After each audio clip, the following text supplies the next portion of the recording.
Assalamualaikum and a very good day. My name is Cik Eli Elini binti Cik Nazri from MLG 1204A. Today, I will be presenting for my assessment 2, which is based on my first assessment, written report 1. Without further delay, let's move on to my presentation. To give a brief summary of the document that I have chosen for this assessment, the document is an academic report submitted as part of the course Fundamentals of Financial Markets and Institution, FIN 250. It was prepared for group assignment 2 during banking students' third semester. The original report contains a total of 12 pages and was submitted for their FIN 250 course. The document contains several sections, including an acknowledgement, a brief overview, 5 main subtopics about Malaysian government securities, also known as MGS, a conclusion, and references. Overall, it explains features of MGS, the market participants, how MGS are traded, and the benefits to both issuers and investors.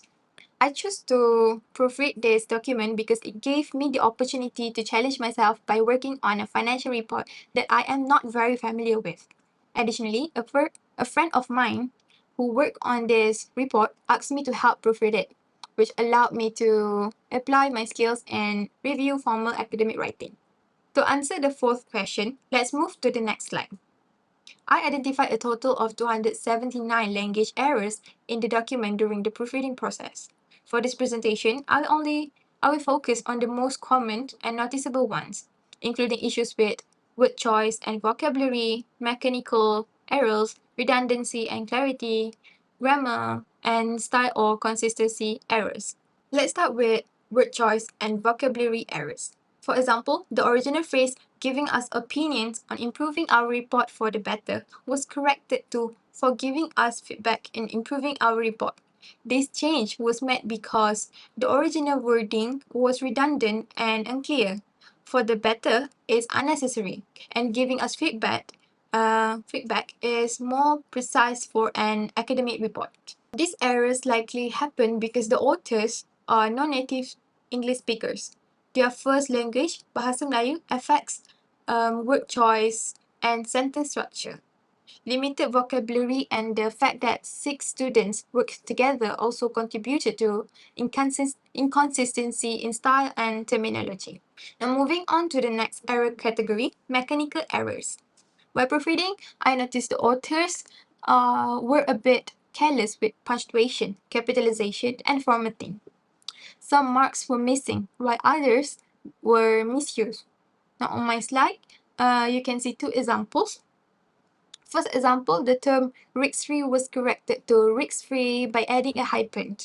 In formal writing, compound adjectives before nouns need a hyphen to make the meaning clear. Second, institutional investors at the start of a paragraph was corrected to institutional investors with the small I. Capitalizing it unnecessarily make it look like a heading, so this change ensures consistency with standard grammar rules. These mistakes likely happen because of carelessness and differences in writing styles among the 6 authors. Then let's look at the grammar and clarity errors. The original sentence, this can help investors play because they can know the exact time and how much value they will get back, was changed to this allows investors to plan ahead as they know exactly when and how much they will receive.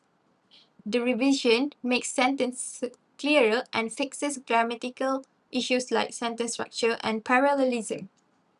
These mistakes likely happen because of the authors were influenced by everyday conversational English and tried to explain complex financial ideas without enough editing, which sometimes cause repetition and wordiness in a sentence. Besides clarity, grammar errors were also common in the document. For example, the original sentence, Malaysian government security is a debt instrument, was corrected to Malaysian government security MGS were debt instruments. This fixes the subject-verb agreement and removes the incorrect article a. Another example is the praise to investments that they provide, which was revised to For investing, this corrects the preposition and makes the sentence concise and accurate. These errors likely occurred because multiple authors contributed to the report, leading to inconsistency and reflect common challenges faced by non-native English speakers, such as subject-verb disagreement, article misuse, preposition errors, and inconsistent sentence structure. Finally, let's look at style and consistency errors. For example, the original 6 months was changed to 6 months with spelling because in academic writing, numbers 1 to 9 are usually written in words for formality. Another example is Sir Shahirul bin Shafi'i, which was revised to Mr. Shahirul bin Shafi'i. Using the proper title shows respect and follows formal academic conventions. These minor inconsistencies are rare but likely happen due to oversight or unfamiliarity with academic style rules. Now that I have explained the common language errors in the document, let's move on to the contextual errors I found. There were not many, but a few stand out. First, as shown in the original table of contents on the slide, the authors capitalized all the headings. This is incorrect because in academic writing, only the main words in headings should be capitalized, not the entire heading. Second, the authors did not follow the APA citation style correctly and did not arrange the references alphabetically by the author's last name, which is required in academic writing. In terms of content quality, no issues were detected. The details provided were accurate and clearly connected to the topic. Overall, the document successfully fulfilled its intended purpose. In conclusion, proofreading this document was definitely challenging, but very rewarding. Reviewing 12 pages in a short time was uneasy.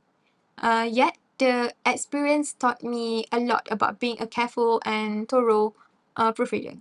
Thank you so much for listening.